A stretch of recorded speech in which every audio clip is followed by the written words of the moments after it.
Ustaz, apa hukumnya mematok mahal untuk menikah? Sebaik-baik perempuan yang paling murah maharnya.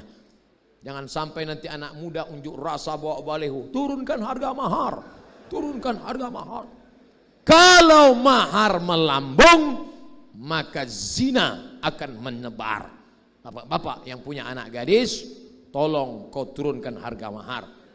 Kalau tidak, nanti zina akan menebar. Yang lajang-lajang selama ini ditolak, inilah masanya. Selesai ini, sebelum bapak ini berubah pikiran, langsung. Aku nikahkan engkau dengan anakku dengan mahar mengajarkan surat Ar-Rahman tunai. Mantap. Baca adinda. Bismillahirrahmanirrahim. Ar-Rahman 'allamal Qur'an. Pernah enggak Nabi menikahkan orang dengan mahar ngajarkan Quran? Pernah. Ketika Nabi sedang tausiah, tiba-tiba tegak berdiri seorang perempuan. Ya Rasulullah. Suara perempuan kok gitu? Ya Rasulullah, inni wahabtu laka nafsi. Inni wahabtu laka nafsi. I give myself for you. Kuberikan diriku untukmu ya Rasulullah. Nabi diam aja, no comment. Nabi terus tausiah. Karena enggak ada komen, berderak. Berdiri seorang laki-laki. Ya Rasulullah, kalau engkau tidak mau, untuk aku aja. Ente serius kata Nabi? Iya. Iltamis walau khataman min hadidin. Cari cincin besi. Pulang ke rumah, cari cincin besi. Dia pulang ke rumah nyari cincin besi. Untuk mahar, enggak ketemu. Makanya anak-anak muda siapkan cincin besi. Mana tahu ada yang berdiri nanti.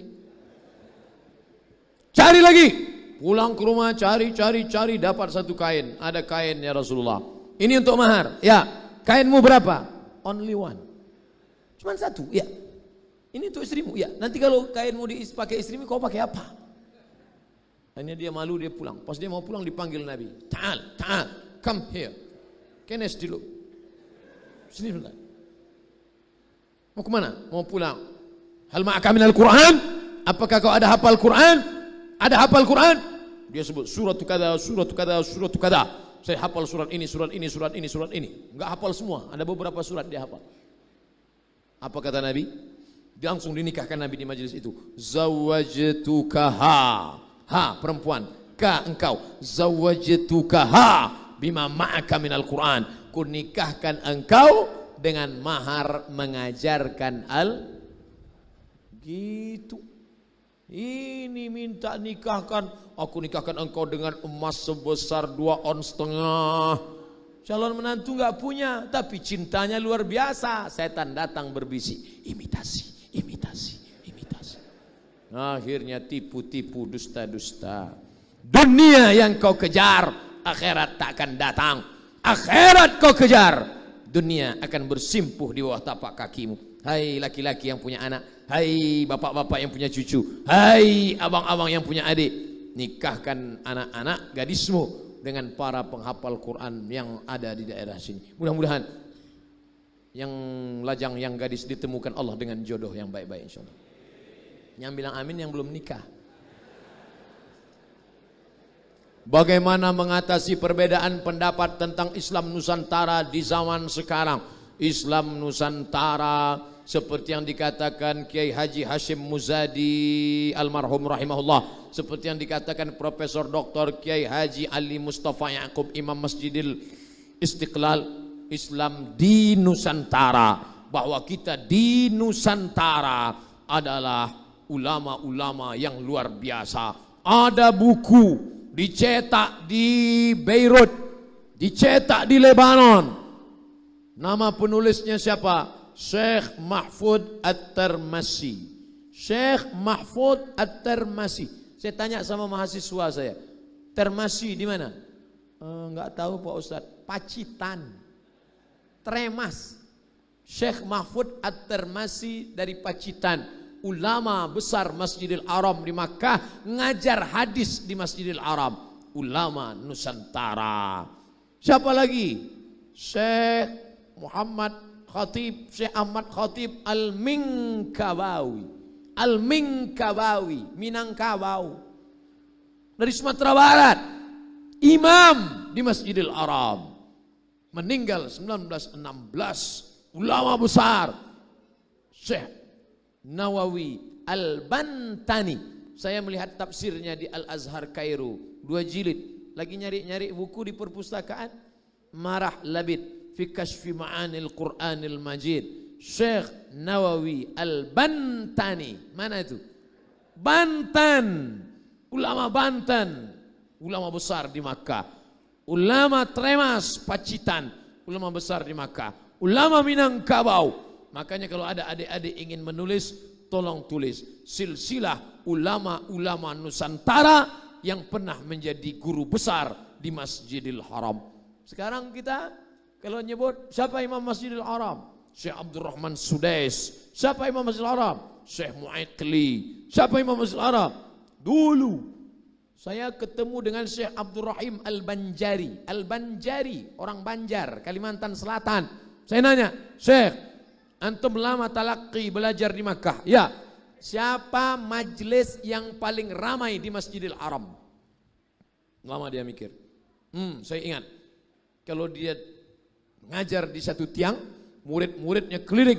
Majlis yang paling ramai di Masjidil Haram. Syekh Abdul Qadir Al-Mandili. Siapa namanya Syekh? Abdul Qadir Al-Mandili. Mandili dari Madinah, bukan Madinah Munawwarah, Mandailing Natal, Sumatera Utara. Ulama besar. Itulah ulama-ulama dari Islam Nusantara. Sama, tidak ada beda antara yang di Arab dengan di kita. Sama-sama Quran, sama-sama hadis, sama-sama ijma, sama-sama qiyas. Tapi ingin menunjukkan dari bumi Nusantara, dari tanah yang subur, hijau, untayan zamrud katulistiwa, gemah ripah loh jenawi, tongkat dan batu jadi tanaman. Di Arab tanah tidak tumbuh tanaman. Di tempat kita dari keramik tumbuh bunga-bunga. Ustadz, bagaimana ciri-ciri ulama usuh? Ulama tapi jahat. Bagaimana? Menjual fatwa, menjual ayat, menjual pendapat demi kepentingan sesaat. Maka kita diselamatkan. Baca kitab Ihya Ulumuddin, ditulis oleh Imam Abu Hamid Al-Ghazali. Kitab akhlak, kitab budi pekerti. Sebelum bercerita tentang ilmu, sebelum bercerita tentang amal, beliau bercerita tentang ulama usu. Mudah-mudahan kita tidak suudzon dengan ulama. Amin. Kita belajar kepada ulama, mengikut para kiai, para tuan guru, para habaib, ambil ilmunya, ambil zuhudnya, ambil qanaahnya, ambil sabarnya, ambil tawadhu'nya. Ustaz, apa hukum bermain hadrah di dalam masjid?